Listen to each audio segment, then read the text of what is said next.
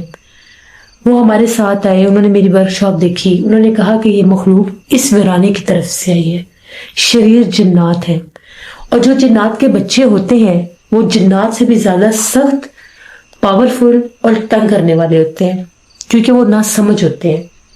وہ تو بہت زیادہ نقصان دے دیتے ہیں، بزرگوں کو دھکا دے دیتے ہیں، بچوں کو گرا دیتے ہیں، بڑوں کو بھی بہت تنگ کرتے ہیں۔ وہ پیچھے لگا ہوا ہے۔ پھر انہوں نے پڑھائی کی، پڑھائی کر کے میری ورک شاپ کے اوپر حصار کیا اور ایک تعویذ لگا دیا، کہا کہ چاہے کچھ بھی ہو جائے، کچھ عرصہ تم نے مغرب کی اذان کے ساتھ ورک شاپ بند کر دینی ہے، آہستہ آہستہ پھر وقت بڑھاتے رہنا۔